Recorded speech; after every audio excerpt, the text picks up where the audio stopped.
Hi Libra, welcome to August. This is Teresa from Tarot by T. Before I start your reading, I want to call in some good energy. Okay, so this month we have a new moon in Leo on the 8th of August.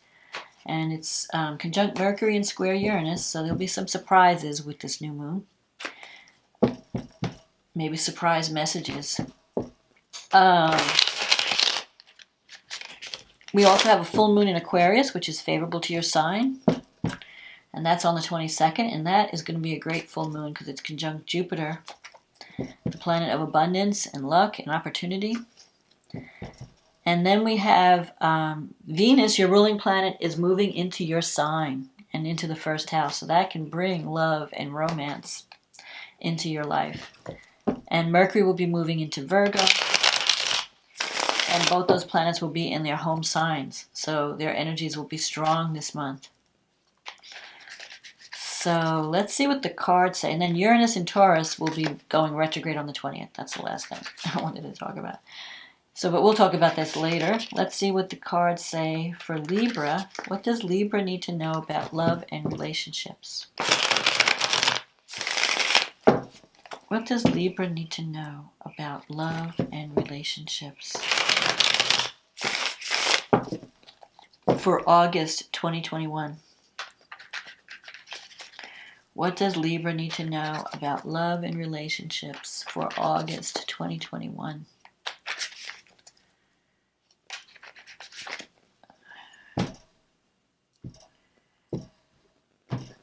Okay, let's see what we get. The Two of Swords, the Four of Pentacles, the Empress, the Seven of Swords, the Five of Wands, the Devil,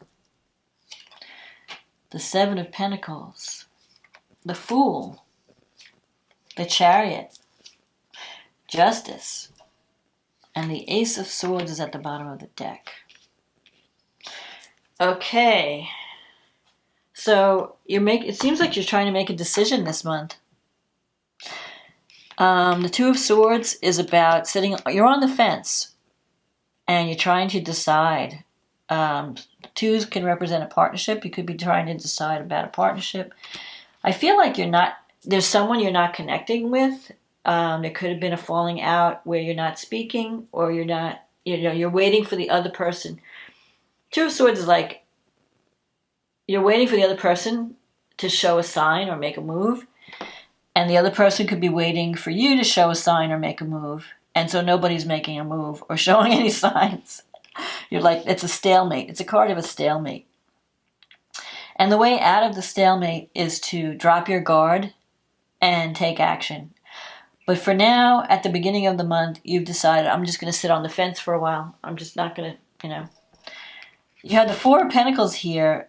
It's a card of holding on. There's something that you're holding on to that's preventing you from making a decision. It could be financial security, some type of security.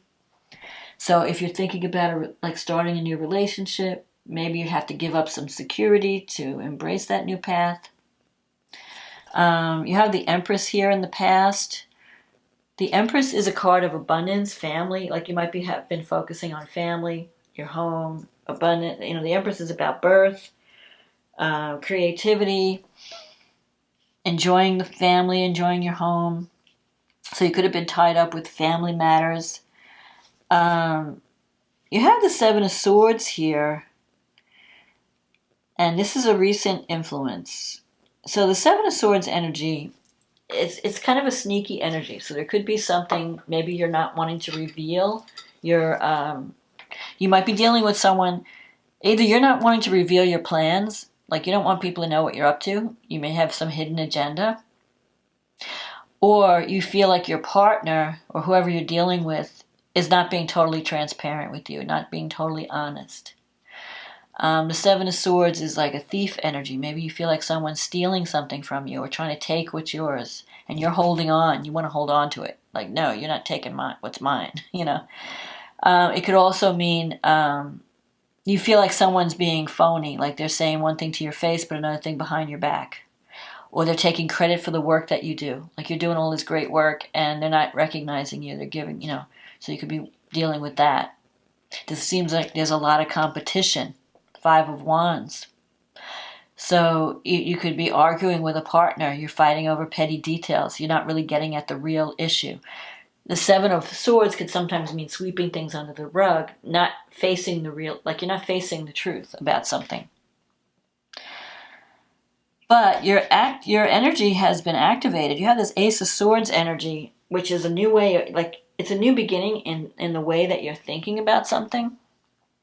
And it's about, you may finally be deciding to take action. But later, not this month, maybe in September, because this Ace of Swords energy, it rules September, October, November. So you're still thinking about what do I do? How do I take action? What action do I need to take? Like you want to take action, but a part of you is like afraid to take action. Like you're trying to figure out the best way to go about doing something.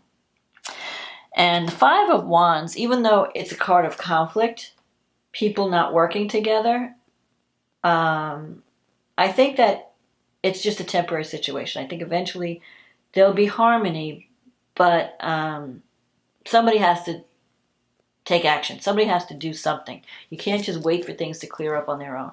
Like you may be doing, like playing the avoidance thing. Like, oh, if I leave it alone, maybe it'll just go away or it'll get better. I feel like you need to communicate. You need to speak up. Now, the Devil card is coming up in the future. That could be a strong attraction. There could be a relationship with someone where there's a lot of chemistry. The Devil could also be a card of addiction. You might be dealing with someone who is struggling with addiction or some kind of addiction, either alcohol, drugs, or even just that you're addicted to a person.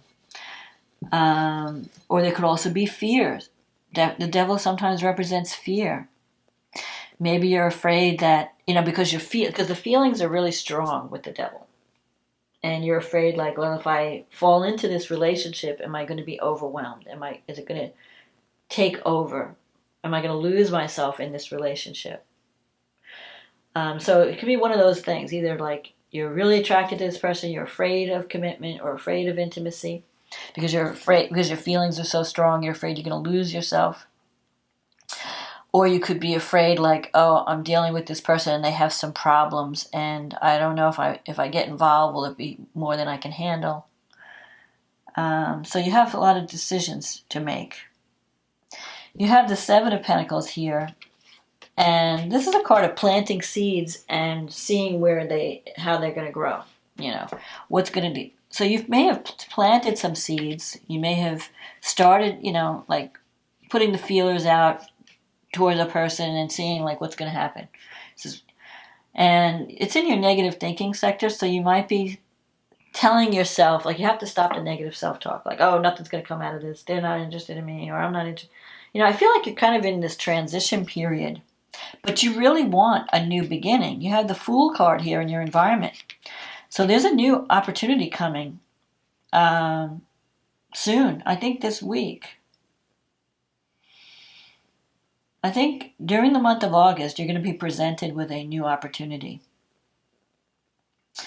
And it could involve a move. It could involve travel. But it's also about making a decision. I think you're going to have to make a decision. Because you have the Chariot here. This is a card of movement. It's a card of maybe you've got too many irons in the fire. Your energies are too scattered. And this is in the position of your hopes and wishes. Like, so you have these goals you want to achieve, but you're being distracted by too many other things. And so you can't really work on the main goal. So the Chariot is saying you can get what you want, but you have to get it through discipline and focus, not let yourself be distracted. So get rid of some of these extraneous things that are taking you away from what you really want. Focus on what you really want. Take action toward it. And you can get it. And you have the Justice card as an outcome. So for some of you, there could be some legal implications to a decision that you have to make. Maybe whatever you're deciding. For some of you, you may have to decide, there could be some kind of settlement. The Justice card usually says, the decision will be fair. Like you're waiting for a decision. You're waiting for an outcome. So if you're going through a divorce, you're waiting for like the final settlement. And Justice usually says that the decision will go in your favor or there'll be a fair outcome. So if you're splitting property and money in a divorce. Another way it could play out if you're waiting for someone else to make a decision about your relationship. The Justice can mean that person will decide yes and choose you. The higher meaning of the Justice is karma.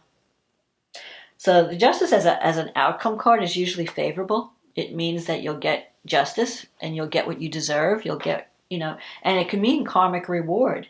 That there's this new opportunity coming that's a reward for everything you've gone through in the past. So if you felt like in the past you were not treated fairly or someone, stole something from you, like took away a person from you, or even like someone else got credit for the work you did and you didn't get the credit, or someone else got your guy or your woman, and it was unfair. They in an unfair way, like they sabotaged you in some way. This is like a reward for that. Like finally you're going to win. You're going to get what you deserve. You're going to be on this new path. So don't let fear hold you back from reaching out. I think you have to overcome some fears to get what you want. And you might have to break free from something that has been controlling you, something that's been keeping you trapped. So, because the devil can sometimes mean like a toxic relationship or a codependent relationship where one person's doing all the work, the other person's not doing anything. So if you're in that kind of situation, you may need to break free from that to embrace this new opportunity. But the outcome is favorable. I mean, you've got all these major arcana, and it may involve travel, having to go somewhere else, move out of a certain place and move to another place, or but whatever it is, you have to let go. You have to learn to let go. Don't try to control the outcome. Just put your intentions out there, like this is what I want, and then let it go. Let the universe, let things work out on their own. Sometimes when you try to control something, or maybe if it's not you trying to be controlling, maybe you're involved with a partner who's very controlling. But you're staying because it represents financial security or some kind of security. So you have to be you have to find your courage to break free of anything that's trying to tie you down, that's trying to restrict your movement, that's trying to be controlling. So this Fool card is your ticket to freedom. It represents a brand new beginning, a new adventure. And I think it's going to be one that you're going to be really happy about. So don't be afraid to embrace the new this month. Let's see what the cards have to say. So your new moon in Leo is falling in the 11th house. That's the house of friendship. It's the house of hopes, wishes, goals, the groups you belong to. And Mercury is conjunct the new moon. So you could have a message that comes in at this time on the 8th or around those days. It's squaring Uranus in the 8th house. So Uranus in the 8th is trying to break you free. I feel like you're tied to something financially, or you're afraid of intimacy or afraid of connecting with someone. There's also, because Uranus in Taurus is security. And Uranus wants to break you free of you might be too attached to security and afraid to embrace something new. But there's going to be some unexpected development in a relationship, because I'm seeing Chiron in the 7th house. Chiron is the wounded healer. You have some wounds that need to be healed around relationship, around partnership, around commitment and intimacy. And Uranus wants to free you from those fears. It wants to free you so that you can have a new beginning. Venus is in your 12th, and it's opposing Neptune in your 6th. So there could be some deception going on around at work, your colleagues. Venus in the 12th sometimes means you have a secret love for someone. You might have secret feelings for somebody that you're not ready to reveal. Mars in the 12th in Virgo is you could have hidden anger issues, like you're angry about something but you're not speaking up about it. So it's just simmering beneath the surface, because whatever's in the 12th house is hidden. So when Venus is in the 12th, you're hiding your love, you're hiding your feelings, you're not communicating your feelings, you're not letting the other person know how you feel. When Mars is in the 12th, you're not communicating your anger, you're frustrated about, or you feel like I can't take action right now. My hands are tied. And that's frustrating. It's like frustration. Neptune in the 6th, if it's a health issue, it could be that you're not, you don't feel good, but you're not sure what's wrong. Like your energy is just not there. And you can't find the solution.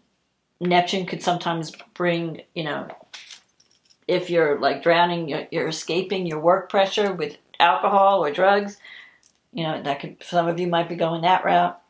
Maybe you're in love with someone and you can't tell them, or, I don't know. And, there's just so you're escaping by doing everything else. Like you're not facing the truth. You're doing everything else. Maybe you're even working too hard not to think about what you're feeling. Pluto's in your 4th house. It's been in your 4th house since 2008. So Pluto has been transforming your home. It's having you look at childhood issues and relationships from childhood, maybe even wounds from childhood, maybe your feelings around authority figures. Pluto is rocking your foundation. So you could be renovating a house while Pluto's here, or making major changes with where you live, how you live. You have Saturn in the 5th house, and it's trining the North Node in Gemini in the 9th house. So Saturn, there could be a new romance with someone where there's it's more stable. There could be an age difference. Maybe one of you acts like a parent to the other. And this person could be someone that you're dealing with from a distance, or you have to travel to get together with them. It could be someone that has a lot to teach you. You could learn a lot from this relationship. It could change your... you share a lot of ideas. You're teaching and learning from each other. It could also mean this person is from a different culture, culturally very different from you. So Venus is opposing Neptune. So you just want to make sure, like Venus opposite Neptune can be very inspirational. If you're doing anything creative at work, you have a lot of inspired ideas. Maybe you're afraid to show your talent. Venus, in the 12th, like, oh, no one's going to like what I do. I'm not going to show my talent, When Venus doesn't involve creativity and it's opposing Neptune, there could be some self-deception. You're like imagining this dream lover, but you're not seeing them for who they really are. So you want to be careful about that. Then we have the full moon in Aquarius. It's a blue moon because it's the 2nd full moon. And it's happening in your 5th house. And the sun is in your 11th house. So something is completing at this full moon. Something's being revealed. There could be a new romance because Jupiter is there. That can bring you excitement and opportunity. You could be feeling optimistic about this person. It could come from, as a result of one of your friends, because the 11th house is a house of friendships, the groups that you belong to. Like you can meet someone through the groups or you could be going to a party or getting together with friends and you meet this person. And it just brings excitement and optimism back to your life. Like you feel more optimistic. At this point, Mercury is in Virgo now. It moves out of Leo and it moves into Virgo, and it's in your 12th house opposing Neptune. So you want to make sure, and you also have Mars it's a wide angle opposing Neptune. So you may feel like you don't have the energy. But Mercury opposite Neptune, there could be some miscommunication around work, or you might be reading things wrong. So make sure you speak up about things. Don't let things fester. If there's something going on at work and you're not sure what the hell's going on, talk about it. Say, hey, what's going on? Explain. Because you don't want to take action based on a misconception. Or you don't want to, you want to make sure that whoever, that people are presenting the truth. That they're not sweeping things under the rug or you want to look at the facts. Look deeper. Because there could be some deception around contracts when Mercury opposes Neptune around this full moon. Now, on the other hand, you have Venus in your first house. When Venus crosses your ascendant from the 12th to the 1st, it brings love. You're in a more charming mood. You're ready to express your love. You're ready to socialize. And it's trining Saturn in your 5th house, Venus. So it could bring a new romance that could last, that could lead to a commitment. Get out there around the full moon. If you're looking for a partner, if you're not in a relationship and you're looking for a new partnership, get out and socialize. If you are in a partnership, then it could help you to, solve any problems within the relationship and make it more solid, more stable. So speak up if you're in a relationship and things need to be said. You can make things stronger. You might even decide to go on a trip because I'm seeing the North Node. This Venus, this trine is like a grand trine. Venus, Saturn, and the North Node. They're all like in a triangle together. In an air triangle. So if you're meeting someone, you're going to be sharing ideas and communicating. You might even decide to travel together.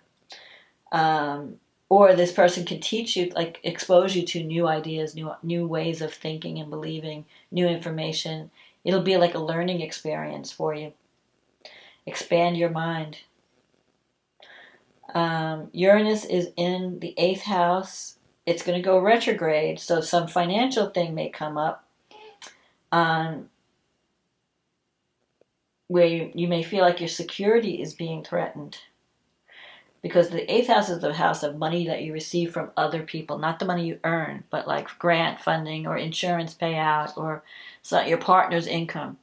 So there could be some surprises around your financial situation, investments, whatever, or a partner's income. That could happen when Uranus goes retrograde on the 20th. You might have to rethink your financial plan. Uranus is trining. Oh, no, it's not trining. Never mind. It is, Venus is trining Saturn. Let's see what else. Did I miss anything? Mars is conjunct Mercury at some point around the full moon. So it's really, you're going to have more courage to communicate.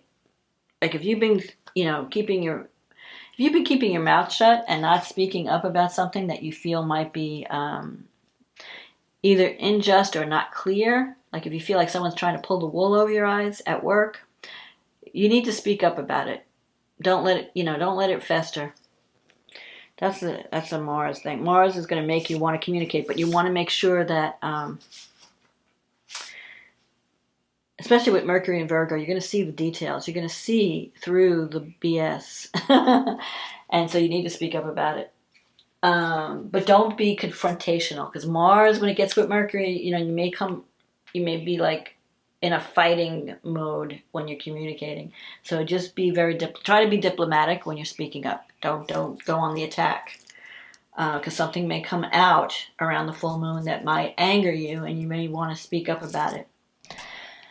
But overall, I feel like you have to make a decision this month. You're going to have to make a decision, overcome some fears, decide on whether you want to take this new path or not. It can lead to a fair outcome, a favorable outcome.